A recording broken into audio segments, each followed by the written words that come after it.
Hey guys, welcome to 2G Fishing here. I just finished the trailer on my kayak, so I'm going to go ahead and do a little video on my kayak and my trailer that I made for it.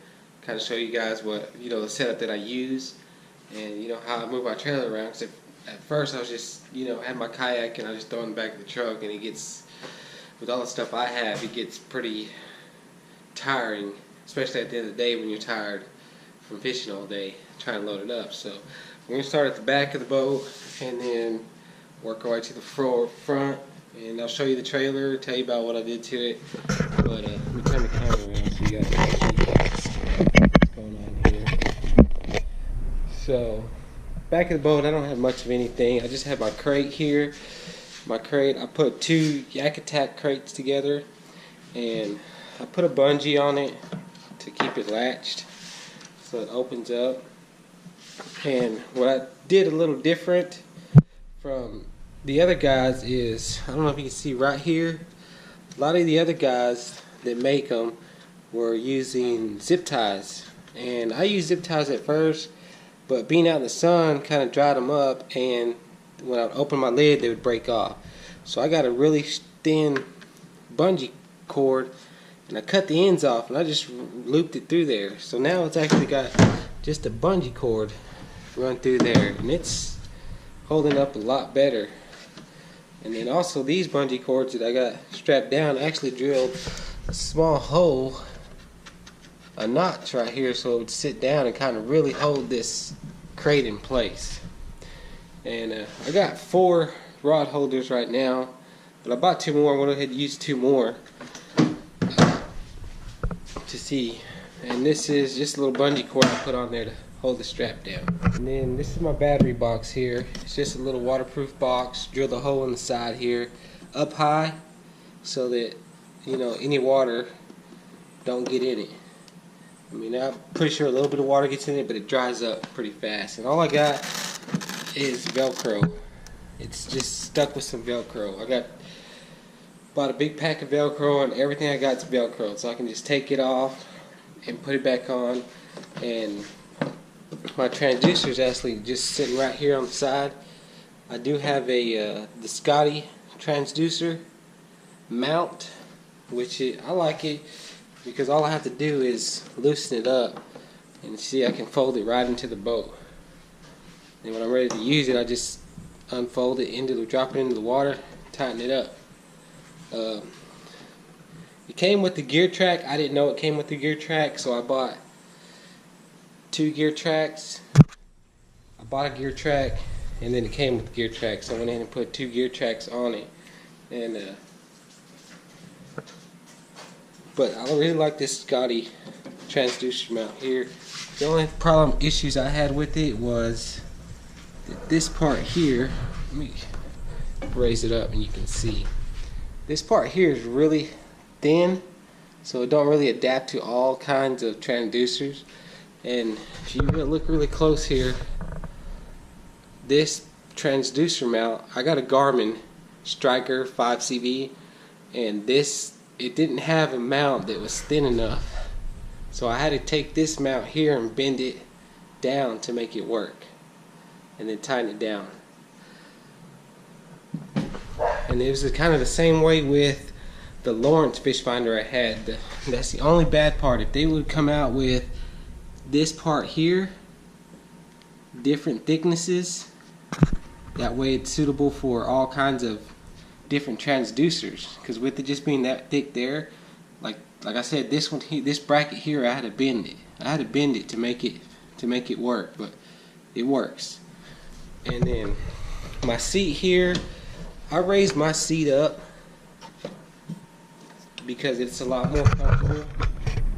You can actually see the seat is supposed to be sitting down right here, these notches, but I actually raised it up, so it raises you up good 4 or 5 inches. And all I did was I went and got this channel iron here, laid it down, drilled some holes. The front channel iron is loose. The back one here, I just drilled some holes because there's a piece of metal that's running right in here. Drilled some holes, put these Allen bolts in it. That way I can take it on and off if I have to. And then these bolts here, they just got wing nuts on the bottom so that I can take this whole seat off if I have to. which makes it real easy. I can strip this kayak down pretty quick and clean it, wash it and stuff. And then I'll just have my power, my transducer wire running through this little hose here so I don't get it tangled up too much. Runs up underneath the seat there, comes up. You can see, guys, I got Velcro right there. And this Velcro is just sticky Velcro, so it comes off pretty easy, but it's cheap. But it works for me. I just ran it right between there. This little protective tubing I bought from Walmart fits right between that track and the kayak. And it comes up, and I run it back here, and then I get my 2 power transducer wire, plug it in. There we go. Like I said, I do have the Garmin, Striker 5C V, which I like it. It's better than the little Lawrence I had. And this bracket I made, I glued some stuff together and epoxied it, the bolt to go through there, a screw to go through there, and then I put a couple of PVC fittings together here to make it, because these tracks here that are on this kayak, I have a Sin 12T. These tracks that come on the kayak, they lean in, so they're not flat, they lean in this way, so everything you put on it leans in. It's just the way this kayak's made. The top hole of this kayak here just leans in to the kayak, so everything leans in. So that's why I put these 90s here and try to straighten it up, make it look better.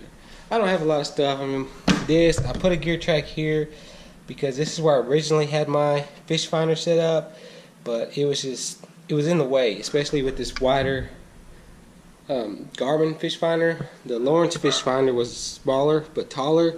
This one is shorter but wider. So I do have problems, and it's always in the way when I lay my fishing rods down here. And then we'll go across the front. Don't have much of anything in there. The dry box, this here I just keep my battery, GoPro batteries. My phone don't fit in there because I have I have the 7 Plus, and it don't fit in there. It's too wide to fit in there, but I keep my GoPro batteries, car keys, stuff like that. I do have in this front hatch here, I just throw my worms and stuff when I'm driving down the road. Life jacket, fish finders in there. That's where I keep all that little hardware at. Now, the one thing that I have a problem with this kayak is that all this here and then these holes here, your cup holder, these here, they're all recessed into the boat.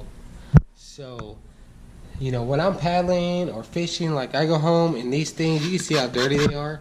They just fill up with water. Like, there's no way to drain them. So, I mean, I wish they would have put a couple small scupper hose in this, just because of that. And also, these scupper holes are right here, but the way this matting is and the way the kayak is, any water that gets up here, it just flows to the front here, and it sits right here in the front. So you'll have a puddle of water here, and all this here will just puddle up with water. So that's the only thing I don't like about this kayak. My only issues with it. And this is my anchor, a little 3-pound anchor, paracord. Hope you guys, see how I have this anchor tied. You run it across and through the hole. That way you can pull it out of the mud a lot easier than if you just had it tied here and you're trying to pull it out of the mud. This right here, tying it down here, running it up, and then just loop it through your anchor makes it a lot easier to pull up. And this is my anchor system here. It's just clothesline hanger. I got the short one, but if you guys are going to get one of these and put it on and use it, I would suggest get the 40-foot one. I bought the 20-foot one. I put 20-foot paracord, but it don't reel up that great. I think the 40-foot one, if you get the 40-foot one and then you pull about half of it out, pull all the string out of it and then put 20 foot of paracord, it's going to have a stronger, you know, retraction to it than what this is here. So I always have to keep yanking it back and forth. But all I did was put 3 strips of Velcro on this, 3 strips of Velcro on the Kayak, and it's just Velcro to it. I mean, it's there. If I pull it off, all the Velcro is going to come off, but it's just there to hold it. And then all I do, I wrap it up like this, right on that. And that right there will hold it. Holds me. It's only a 3-pound anchor, but it holds me. This is my GoPro mount, which I do need to make it taller and wider to get a better shot. Because most of the time, if you guys that watch my videos, you can see like half my face half the time. But it's just 1/2-inch PVC. I drilled a hole in this little adapter here, put a bolt, I epoxied it, got this screwed down to it. Same way down here. This is a Yak Attack. I want to say it was the Yak Attack little mount, and that's all I did was I took another little, you know, adapter here, screwed it down. See that?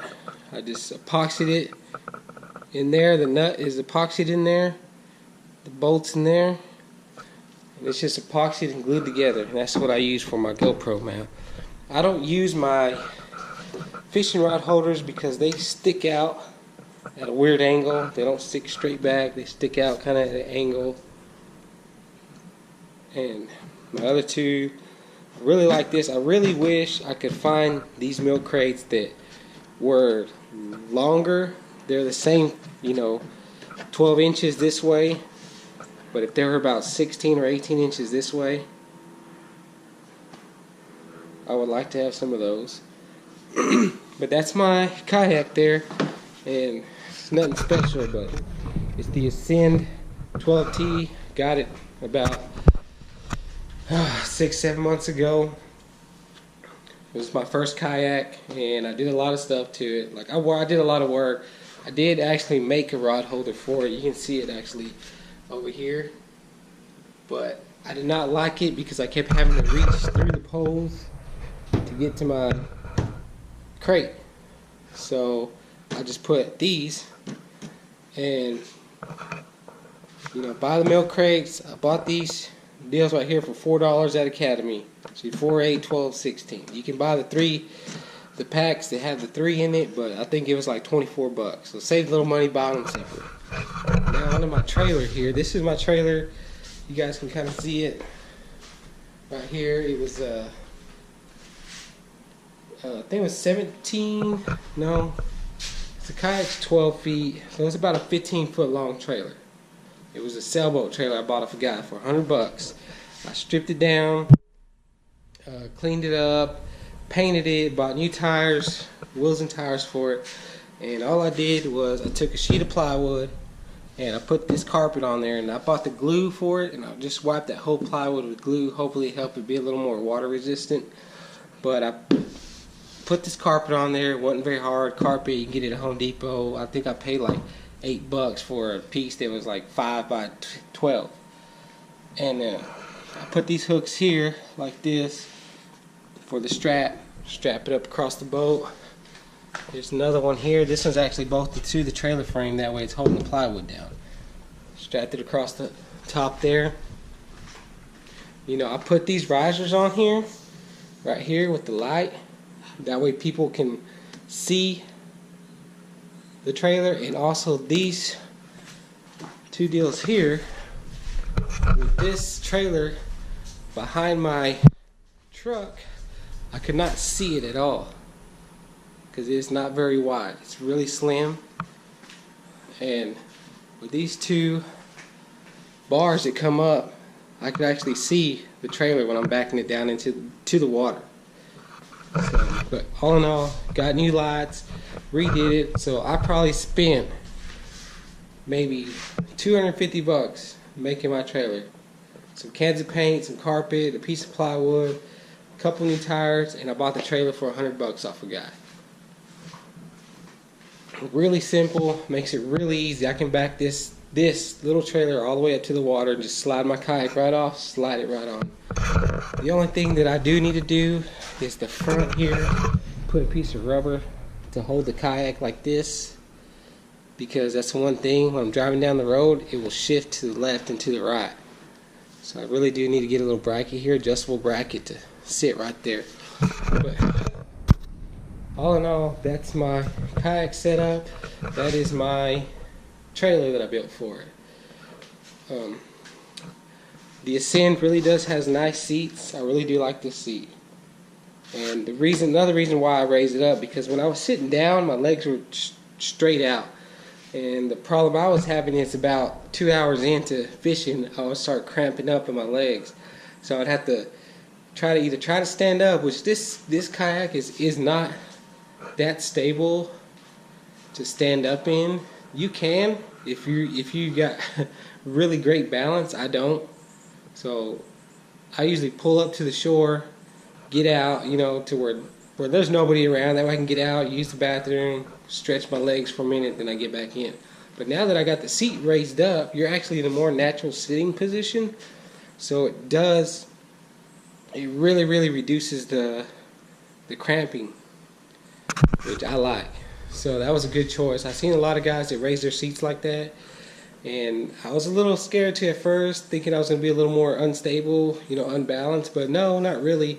There's not much of a difference, but the big difference is you're in a more natural sitting position and it's more comfortable on your feet. But the only thing I would recommend is to get a long paddle, because you're sitting so much higher up off the water. The paddle I have, it's a 220 centimeters, 87-inch paddle, and you really got to lean over to stroke because how short it is. So I would recommend a longer paddle. But anyway, guys, this is my kayak. That's my trailer setup. Thanks again for watching my videos. Hope you enjoyed my kayak stuff. If you want me to go into more detail on how I did something, just post a comment. I'll make another quick little video of what I did to it. I didn't make a big long video on how I did the trailer, stuff like that. So once again, guys, that is my trailer. That is my kayak. We go fishing on it. It tracks pretty good. I like the way it tracks. It turns. It's a little tough to turn because it's like a tri-hole kind of, so it's a little bit tougher to turn, but you can turn it. Again, thanks a lot for watching my videos. If there's anything you want me to show you more of how I did or how I made it, I will go into more detail. I just didn't want to sit there and make a bunch of little 10-minute videos on how I made a couple little pieces, because a lot of things I made 2 or 3 times to get it right. But thanks a lot to all the guys on YouTube that make videos that kind of gave me ideas of how I did this and how I do these things.